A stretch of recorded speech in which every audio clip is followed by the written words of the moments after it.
여러분 안녕하세요. 우리 1학년 친구들 집에서 수업 잘 듣고 있나요? 저번 시간에 보니까 아주 과제를 잘 제출해줘서 선생님이 기쁜 마음으로 오늘 또 수업 준비를 할 수 있게 되었습니다. 여러분 감사해요. 자, 그럼 오늘 두 번째 미술 시간 어떤 걸 공부하게 될지 궁금하시죠? 네, 오늘은 여러분들이 바로 미술의 가장 기본적인 요소 중 하나인 색에 대해서 배울 거예요. 우리가 무채색으로 그림을 그리기도 하지만 여러분들이 대체로 좀 화려하고 좀 색을 많이 이용한 그런 작품을 하는 걸 좋아하는 것 같더라고요. 그래서 우리 처음 이제 고등학교 올라와서 작업할 때 여러분들이 색의 뭐 어떤 계열이라든지 특징 이런 것들에 대한 이해가 부족하게 되면 작품을 표현할 때 굉장히 색을 사용할 때 고민이 많이 돼요. 그래서 예를 들어서 뭐 크레파스라든지 물감 칠할 때 여기에 내가 일단 빨간색을 찍어놨는데 그 다음에 어떤 색을 써야 될지 모르겠는 그런 현상에 닥치게 됩니다. 그래서 오늘은 선생님이랑 같이 이제 학습목표 살펴보면서 색에 대해서 공부할게요. 자, 학습목표 첫 번째, 색의 특징에 대해 이해하고 설명할 수 있다. 색의 특징이 있대요. 그래서 특징 같은 거 한번 같이 살펴보는 시간 가질 것 같고 여러분들이 이따가 설명을 해야 되겠죠? 어떻게? 네, 맞습니다. 과제로. 자, 그럼 두 번째, 일상 속에서 찾은 배색으로 작품 구상. 이건 무엇이냐면 여러분들이 이제 선생님이랑 같이 수업을 할 수가 없잖아요. 그래서 온라인으로 하고 있기 때문에 여러분이 지금 앉아있는 뭐 여러분 방이 될 수도 있겠고 뭐 거실에 컴퓨터가 있으면 거실일 수도 있겠죠. 그 공간에 있는 어떤 배색을 한번 같이 찾아보는 거예요. 재밌겠죠? 그래서 작품 구상하는 것까지 오늘 학습을 하도록 하겠습니다. 자, 색의 배색과 대비라고 되어 있어요. 선생님이랑 같이 작품 한번 살펴보도록 할게요. 자, 여기 이 파란색 실패 그림이 있죠. 실패 주변부에는 뭐가 있어요? 네, 뭔가 천 같은 게 있는데 파란색으로 되어 있네요. 여러분들이 이제 여기서 찾아봤으면 하는 개념이 있습니다. 바로 뭐냐면 먼셀 색상환이에요, 여러분. 지금 컴퓨터로 듣고 있는 친구들은 화면을 잠깐 이제 팝업창이 조금 작으니까 하나 뭐 네이버나 구글을 키신 다음에 먼셀 색상환을 같이 띄워놓고 보세요, 여러분.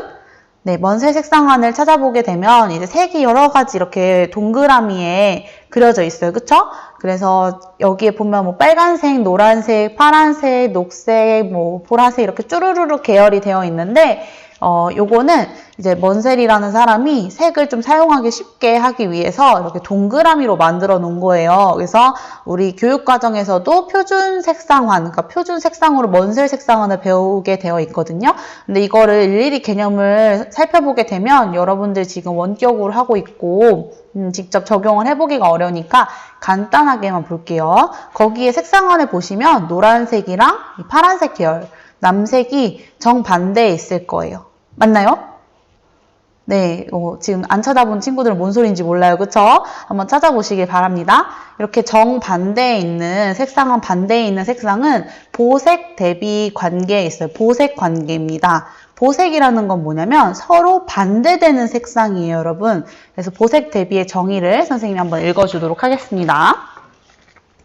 자, 보색 대비라는 것은 반대색끼리 대비시킬 때 상대색을 더욱 강하고 선명하게 전달하는 현상이라고 해요. 그러니까 여기 있는 노란색하고 파란색 모두 다 강하고 선명하게 보이는 겁니다. 맞아요? 잘 모르겠다면 다음 작품 하나만 더 볼게요. 네, 여기에 무당벌레랑 풀잎 있죠. 이것도 마찬가지로 먼셀 색상을 보면 굉장히 반대쪽에 있을 거예요. 그래서 빨간색하고 녹색이 이제 보색 관계에 해당이 되는 그런 예시이죠. 그래서 얘는 조금 왜 이렇게 돋보이고 싶은 건지 모르겠지만 우리가 봤을 때 시각적으로 녹색도 눈에 띄어 보이고 빨간색도 눈에 띄어 보이는 그런 현상이 있습니다. 자, 그럼 보색 대비에 대해서 간단하게만 이렇게 살펴보고 이것과 좀 반대되는 예시를 한번 찾아볼게요. 네, 여기 보시면 도마뱀이 있죠. 자, 이 도마뱀이 어디까지 도마뱀인가 한번 찾아볼까요? 한번 보세요. 여기 보면은 여기까지 도마뱀이고 여기는 나무로 되어 있네요. 그쵸? 얘가 왜 이런 색깔을 띠고 있을까? 응? 그냥 이유 없이 이렇게 띠고 있어요? 아니죠. 얘가 이제 천적한테 잡아먹힐까봐 무서우니까 몸을 이렇게 바꾼 거예요. 우리도 뭐 만약에 이런 야생에 노출되어 있는 동물이라면 바깥이 온통 초록색이라면 초록색 옷을 입고 다니고 싶지 않겠어요? 뭐 예를 들어서 뭐 사자랑 호랑이 있으면 최대한 그냥 피하고 싶잖아. 그지? 동물원에 있는 거 아닌 이상. 그래서 얘도 이런 식으로 피하고 있는 그런 모습. 자, 여기는 이제 개구리가 있네요. 개구리랑 여기 개구리밥 같은 풀이 있는 부분인데 여기도 이제 녹색으로 되어 있어요. 뭐지? 왜 이렇게 됐지? 개구리 천적이 누구예요? 쌤이 알기론 뱀인데 맞나요, 여러분? 뱀한테 잡아먹히기 싫으니까 이렇게 색을 이용해서 자기가 녹색이니까 녹색 풀잎 사이에 들어가 버리는 거예요. 똑똑하죠, 개구리. 이런 식으로 동물들은 본능적으로 색을 이용하고 있습니다, 여러분. 신기하지 않나요? 자, 그 다음으로는 색과 감성. 선생님 좀 전에 얘기했죠? 우리가 지금 바로 색을 적용하기가 어려우니까 조금 선생님이랑 같이 색의 감성에 대해서 좀 느껴보고 여러분들이 한번 집에 있는 어떤 예시들을 찾아보면서 공부를 하도록 하겠습니다. 자, 여러분 교과서 혹시 가지고 오셨나요? 교과서 지금 아직 안 꺼낸 친구들은 선생님이 잠깐 기다려 줄 테니까 우리 교과서, 이거 미술창작 교과서 가지고 오세요.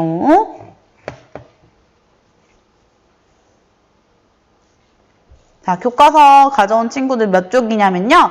교과서 50쪽입니다. 이쪽이구나. 50쪽. 네, 50쪽 보면 평면 위에 나타내기라고 되어 있습니다.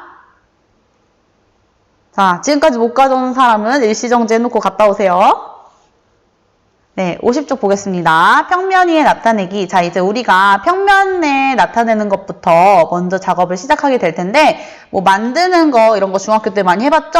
근데 가장 기본은 아무래도 미술에서 평면 작업이에요. 그리고 여러분들이 입체 작품을 집에서 만드는 거를 제출하는 것보다 평면 작품을 만들어 제출하는 게 조금 더 쉽지 않을까 해서 이렇게 수업을 구상을 한번 해봤습니다. 자, 평면이 나타내기. 이 사람 뭐야? 마이어스 작품이 있네요. 이 사람은 평면 위에 약간 입체로 나타냈어요. 그쵸?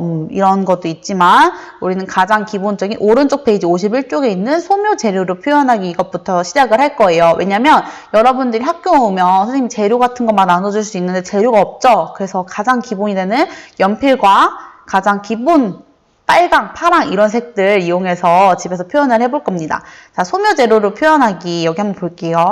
소묘는 주로 선을 이용하여 대상을 표현한다. 뭐 연필은 선의 강약과 겹침 등으로 명암 표현을 자유롭게 할 수 있고 명암 표현이라는 것은 무엇이냐면 밝고 어두운 것을 얘기해요, 여러분. 자, 나머지는 그냥 넘기고 우리 작품만 한번 볼게요. 여기 아저씨, 할아버지 눈 있는 부분 있죠? 색깔이 있어요, 없어요? 있어요? 색깔이 없다고 봅니다. 왜냐면 여러분들 있다고 한 친구들 틀린 건 아니에요. 왜냐면 쌤 여기 검정색 뭐 약간 이런 회색 흰색 다 있는데 이거 색깔 아니에요? 이렇게 따질 수 있죠. 여러분들이 생각했을 때 검정색 흰색이 색이라고 볼 수도 있지만 미술 이론에선 이것을 무채색이라고 해요. 색이 없는 색이라는 뜻입니다. 그래서 이건 색이 없어요. 그래서 단조롭게 밝고 어두움만을 이용해서 표현한 작품이 되겠죠. 그러니까 느낌이 어때요, 여러분? 조금 더 뭔가 이 아저씨 눈빛이 더 강렬해 보이고 약간 좀 더 어두운 느낌이 들기도 하고 뭔가 살 색깔이 아니니까 이런 주름 같은 것들이 조금 더 잘 보이게 되죠. 그쵸? 맞나요? 그리고 여기서 아래쪽에 이제 51쪽 그 바로 위에 글씨 위에 최영준 학생 작품 보세요. 검정색하고 흰색만을 이용해서 먹으로 이렇게 표현을 했어요. 어때요? 멋있나요? 여러분들도 이거 충분히 할 수 있어요. 걱정하지 마세요. 그림 못 그려도 이런 건 다 그릴 수 있습니다. 자, 이 친구 보면 어때요? 검정색하고 흰색만 하니까 약간 선의 그 굵기에 따라서 작품이 좀 달라 보이지 않나요? 왜냐면 지금 색이 아예 배제된 상태잖아요. 그쵸? 그래서 이런 색을 사용하지 않으면 이런 효과를 좀 만들어 볼 수 있다는 거. 네, 다음 쪽으로 넘어갈게요. 네, 선생님 여기를 좀 빨리 설명하고 싶었어요. 자, 52쪽 보면 채색화 재료로 표현하기라고 되어 있습니다. 자, 좀 선생님 빠르게 읽어볼게요. 평면 위를 채색하여 대상을 표현할 때에는 물감의 종류에 따라 다양한 효과를 낼 수 있다. 수채 물감은 맑고 경쾌한 느낌 주고 물로 농도 조절해서 번지기, 겹치기 등 효과를 낼 수 있지만 풍부한 질감을 표현하기는 어렵다. 반면 포스터 컬러, 구아쇼 같은 불투명 수채 물감은 흰색과 검은색으로 명도 조절하며 덧칠 기법으로 무겁고 중한 느낌을 줄 수 있다. 네, 이거는 이제 간단한 색채 재료에 대한 특징이네요. 그렇죠, 여러분? 자, 그럼 요 재료들을 이용한 작품을 한번 봅시다. 여기 맨 위에 캄펜덩크라는 사람은 불투명 수채 물감을 이용했어요. 자, 불투명이라는 것은 무엇이에요? 투명하지 않다. 근데 선생님 수채 물감도 투명하진 않은데요? 라고 생각할 수 있죠. 그쵸? 종이에 칠하는데 어떻게 뭐 투명해요? 우리 글라스 데코 하는 것도 아닌데, 그쵸? 자, 여기서 말하는 투명과 불투명은 수채화는 투명하다라는 것은 물을 이용해서 희석을 하는 것이고, 불투명이라는 것은 흰색이나 검은색을 섞어서 명도, 밝고 어두움 조절을 하는 거예요. 그래서 투명, 불투명이라는 그런 구분이 있다는 거. 그래서 요거를 봤을 때 왼쪽에 있는 작품은 불투명 작품이죠, 여러분?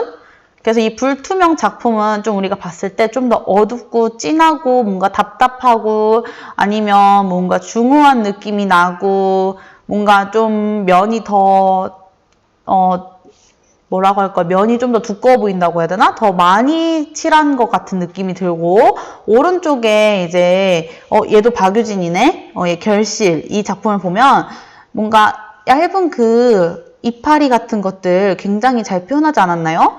이런 식으로 좀 더 가볍고 뭔가 경쾌한 이런 느낌을 연출할 수 있어요. 그래서 오른쪽 페이지 53페이지 넘어가 볼게요. 여기에 맨 왼쪽 아래쪽에 박학률 새벽이라는 작품이 있죠. 여기 보면 얘는 흰색과 검정색이 섞였어요? 안 섞였어요? 자, 왼쪽에 우리 방금 봤던 예시 작품 한번 다시 볼까요? 그쵸. 섞여 있죠. 그래서 요런 곳 같은 경우에는 조금 더 뭔가 분위기가 있고 약간 몽환적이고 약간 이런 느낌 들지 않나요? 네, 그거에 비해서 위에 에펠탑 보면은 얘도 물론 흰색과 검정색이 섞여 있긴 하지만 에펠탑 주변에 그 뭔가 빛이 이렇게 산란되는 표현을 한 걸 보면 조금 더 원색, 그러니까 우리가 아까 봤었던 색상원에 가까운 색깔들을 이용해서 조금 더 경쾌한 느낌을 연출한 것을 볼 수가 있어요. 맞나요? 네, 그리고 마찬가지로 오른쪽 하단의 와이어스 이 작품도 템페라를 이용을 했는데 템페라는 뭐냐면 물감 알료, 그러니까 색깔을 내는 그 가루에다가 계란 노른자를 풀어서 표현을 한 거예요. 그래서 얘도 마찬가지로 조금 뭔가 우울하고 뭔가 도시 전경이 조금 어두침침하고 여자 자세도 왠지 좀 뭔가 저 집을 해서 가야 될 것 같은데 갈 수 없고 좀 답답한 느낌이 들죠. 이런 식으로 색을 이용해서 여러분들이 다양한 표현 효과를 연출해 볼 수 있습니다. 자, 그러면 이 선생님이 우리 집에서 한번 찾아보자고 했었잖아요. 그쵸? 선생님이 잠깐 화면을 좀 키울게요. 부담스러울 수 있어요. 오, 좋아요. 자, 우리 교실 한번 볼게요. 교실 보면은 여기 뒤에 사물함이 있죠, 여러분? 자, 이 사물함은 색깔 배열이 어때요? 노랗고 녹색이고 막 이렇죠. 그래서 약간 좀 뭔가 그렇게 부담스럽지 않게 다가올 수 있는 느낌이 있어요. 왜냐면 우리가 흔히 봤잖아. 이거 나무 색깔 아니에요? 그죠? 나무 색깔. 이런 뭔가 나무 이런 기둥 색깔의 이런 이파리 색깔이잖아요. 그쵸? 그래서 교실 분위기를 좀 더 뭔가 편안하게 연출을 하는 것처럼 보일 수 있겠죠? 그러면은 또 화면을 조금 돌려볼게요. 자, 여기 칠판 보이나요, 여러분? 칠판 무슨 색이에요? 녹색이죠, 그쵸? 왜 칠판은 그럼 녹색일까? 그러면 다시 생각을 해봐요. 칠판의 기능은 뭐야? 그죠? 글씨를 쓰고 여러분들이 그거를 이제 선생님 쓰신 글씨를 보고 판서도 하고 공부도 하고 하는 거죠. 그럼 얘가 잘 보이려면 뭐 우리가 흔히 쓰는 흰색과 검정색일 수도 있고 아니면 엄청 색깔 대비가 심한 노란색, 검정색일 수도 있는데 왜 녹색을 썼을까요, 여러분? 네, 이유는 간단해요. 우리 눈에서 피로를 느끼기 때문인데 우리 눈은 녹색을 좀 편안하게 느낀다고 해요. 그래서 녹색과 흰색을 이용해서 오랜 시간 동안 공부를 해도 여러분들이 눈이 피곤하지 않도록 이렇게 칠판은 녹색으로 만들어졌다고 합니다. 가끔 카페 같은 데 보면은 이제 뭐 메뉴 이렇게 적어 놓을 때 보면 검정색, 흰색도 있긴 한데 학교에서는 여러분들이 편안한 환경에서 공부를 할 수 있어야 되니까 이렇게 녹색을 이용했습니다. 그래서 심리적으로 조금 더 안정된 느낌을 줄 수 있겠죠. 여러분들이 사용하는 교실에서는 이런 녹색하고 이런 나무 색깔, 요거 나무 색깔 이런 색깔들이 많이 있네요. 여러분 집에는 어떤 색깔이 많이 사용되고 있나요?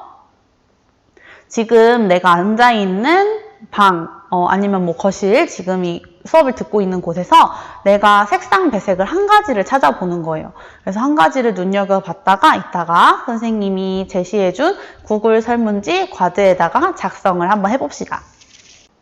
자, 여러분 오늘 과제는 무엇이냐면요. 저번 시간하고 마찬가지로 구글 설문지 질문에 답변을 해주시면 돼요. 과제를 열심히 들었다면, 수업을 열심히 들었다면 여러분들이 크게 어렵지 않게 작성을 할 수 있을 것 같습니다. 그래서 선생님이 살펴본 어떤 그런 색상 배색 같은 것도 한번 기억을 해보시고, 여러분들이 잘 모르겠는 것은 이제 인터넷으로 검색을 하거나 그런 식으로 해서 답변을 채워 넣으면 될 것 같아요. 그래서 오늘은 좀 이론 수업이라서 여러분들이 수업을 좀 오랫동안 듣고 직접 활동하는 시간이 많지는 않지만 그래도 지금 내가 앉아있는 곳에서 선생님이 아까 얘기했었던 그 과제 있죠? 어떤 색상 배색이 활용되었는지 그리고 어떤 느낌이 드는지 그것을 한번 잘 정리해서 과제로 제출해보고 다음 시간은 여러분들 선생님이랑 같이 평면 표현에 대해서 더 알아보고 배우는 시간 가지도록 하겠습니다. 여러분, 그럼 우리 다음 시간에 만나요. 안녕!